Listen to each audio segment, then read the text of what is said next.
அகிலம் மீடியா நேயர்களுக்கு வணக்கம். இன்றைய உலக முக்கிய செய்திகள். முதலில் தலைப்புச் செய்திகள். செங்கடலில் மீண்டும் பதட்டம். கவுதிகளின் தாக்குதலில் பற்றி எரியும் கப்பல். இஸ்ரேலுக்கு உளவு பார்த்த ஆப்கானியர்களை நாட்டை விட்டு வெளியேற ஈரான் உத்தரவு. அமெரிக்காவில் வரலாறு காணாத கனமழை, உயிரிழந்தோர் எண்ணிக்கை 82ஆக உயர்வு. இஸ்ரேலுக்கு அஞ்சி சரணடைய மாட்டோம், ஹிஸ்புல்லா திட்டவட்டம். இஸ்ரேலிய தாக்குதல்கள் முடியும் வரை காசாவுக்கு ஆதரவாக இருப்போம், கவுதிகள் சபதம். தொடர்ந்தும் ஜப்பானை உலுக்கும் நிலநடுக்கம், ஒரே வாரத்தில் சுமார் 1600 நிலநடுக்கங்கள். இஸ்ரேலின் முக்கிய இலக்குகளை தாக்கிய ஏமன். ஏமனில் இருந்து கவுதிகள் ஏவுகணை தாக்குதல், பீதியடைந்த இஸ்ரேலியர்கள் தப்பியோட்டம். காசாவிலிருந்து இஸ்ரேல் நோக்கி ஏவுகணை தாக்குதல். தொடர்பட விரிவான செய்திகள். ஏமன் அருகே செங்கடலில் சென்று கொண்டிருந்த சரக்கு கப்பல் மீது துப்பாக்கிச் சூடு மற்றும் கையெறி குண்டுகளை வீசி கவுதி படையினர் திடீர் தாக்குதல் நடத்தியதில் கப்பல் தீப்பற்றி எரிவதாக சர்வதேச தகவல்கள் தெரிவிக்கின்றன. யுனைடெட் கிங்டம் கடல்சார் வர்த்தக நடவடிக்கைகள் அமைப்பின் கூற்றுப்படி இந்த சம்பவம் ஏமன் துறைமுகமான கொடைடாவிலிருந்து தென்மேற்கே 94 கிலோமீட்டர் தொலைவில் நடந்துள்ளது. கடந்த டிசம்பர் மாதத்திற்கு பிறகு செங்கடல் கப்பல் போக்குவரத்து மீது ஏமனின் கவுதி அமைப்பினர் இந்த வருடம் நடத்திய முதல் தாக்குதல் இதுவாகும். லைபீரியாவில் பதிவு செய்யப்பட்ட மேஜிக் சீஸ் என்ற சரக்கு கப்பலை ட்ரோன் படகுகள், ராக்கெட் மூலம் இயக்கப்படும் கையெறி குண்டுகள் மற்றும் சிறிய ஆயுதங்களுடன் தாக்கியுள்ளதாக தெரிவிக்கப்படுகிறது. இதனால் அந்த கப்பல் தற்போது தீப்பிடித்து எரிகின்றது. இஸ்ரேலுக்கும் ஹமாஸுக்கும் இடையே நடந்து வரும் போரில் பாலஸ்தீனியர்களுக்கு ஆதரவாக இந்த தாக்குதல்களை கவுதிகள் உரிமை கோரி வருகின்றனர். பிரிட்டிஷ் ராணுவத்தின் ஒரு பிரிவான UK கடல்சார் வர்த்தக நடவடிக்கைகள் கப்பலில் இருந்த பாதுகாப்பு குழு தாக்குதலின் போது திருப்பி தாக்கியதாகவும் நிலைமை தொடர்ந்து நடைபெற்று வருவதாகவும் உறுதிப்படுத்தியதாகவும் கூறியுள்ளது. ஈரானில் வசித்து வரும் ஆப்கானியர்கள் நாட்டை விட்டு உடனடியாக வெளியேறும்படி ஈரான் அரசு உத்தரவிட்டுள்ளது. கடந்த ஜூலை மாதம் மட்டும் ஈரானில் இருந்து 2,50,000 ஆப்கானியர்கள் ஈரானை விட்டு வெளியேறியுள்ளதாக கூறப்படுகிறது. ஈரானில் 40 லட்சத்துக்கும் மேற்பட்ட ஆப்கானியர்கள் அகதிகளாக வசித்து வருகின்றனர். குறிப்பாக ஆயிரக்கணக்கான ஆப்கானியர்கள் ஈரானில் 30 ஆண்டுகளுக்கு மேல் அகதிகளாக வசித்து வருகின்றனர். இந்நிலையில் ஆப்கானியர்கள் இன்றுடன் நாட்டை விட்டு வெளியேறாவிட்டால் கைது செய்யப்படுவார்கள் என ஈரான் அரசு தெரிவித்துள்ளது.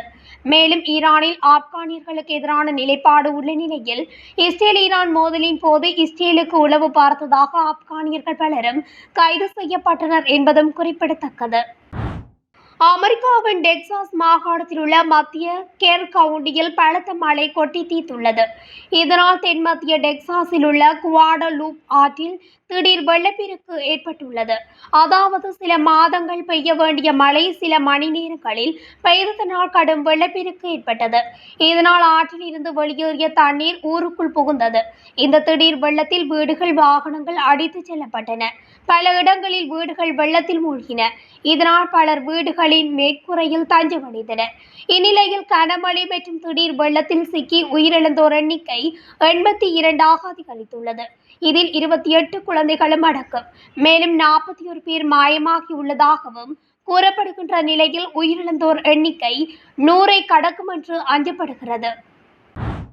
இஸ்ரேல் அச்சுறுத்தல்களுக்கு அஞ்சி சரணடைய மாட்டோம் என்று லெபனானில் இருந்து செயல்படும் ஹிஸ்புல்லா இயக்கத்தின் தலைவர் நஜீம் ஹாசெம் தெரிவித்துள்ளார்.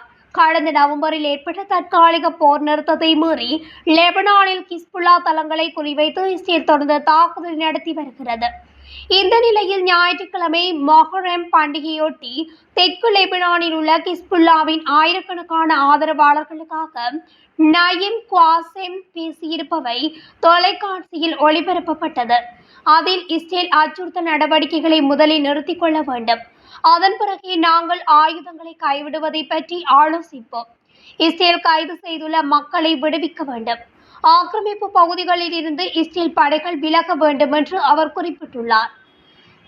இதனிடையே தெற்கு லெபனானில் சீட் பிரிவு முஸ்லிம்கள் நடத்திய அஜூரா பேரணியில் ஹிஸ்புல்லாவின் ஆயிரக்கணக்கான ஆதரவாளர்கள் பங்கேற்றனர். இஸ்ரேல் ஆக்கிரமிப்பை நிறுத்தினால் நாங்கள் எங்களுடைய தாக்குதல்களை நிறுத்துவோம், இல்லாவிடில் களத்தில் இறங்கி தாக்குவோம் என்றும் அவர் பேசியுள்ளார். அப்போது முஸ்லிம்கள் நடத்திய அஜூரா பேரணியில் ஹிஸ்புல்லாவின் ஆதரவாளர்கள் கருப்பு ஆடைகளை அணிந்து கொண்டு தங்கள் கைகளில் லெபனான், பாலஸ்தீன் மற்றும் ஈரான் தேசிய கொடிகளை ஏந்தி அவர்கள் ஊர்வலமாக சென்றுள்ளதும் குறிப்பிடத்தக்கது. பாலஸ்தீனியர்களுக்கான கவுதி குழுவின் உறுதிப்பாட்டை ஒரு மூத்த அதிகாரி மீண்டும் உறுதிப்படுத்தியுள்ளார். காசா மீதான இஸ்ரேலிய தாக்குதல்கள் முடிவுக்கு வந்து முற்றுகை நீக்கப்படும் வரை காசாவை ஆதரிக்கும் நடவடிக்கைகள் நிறுத்தப்படாது என்று கூறியுள்ளார். ஞாயிற்றுக்கிழமை இஸ்ரேலின் பென்குரியன் விமான நிலையத்தின் மீது பாலிஸ்டிக் ஏவுகணைகளை ஏவியதாக ஏமன் குழு கூறியது.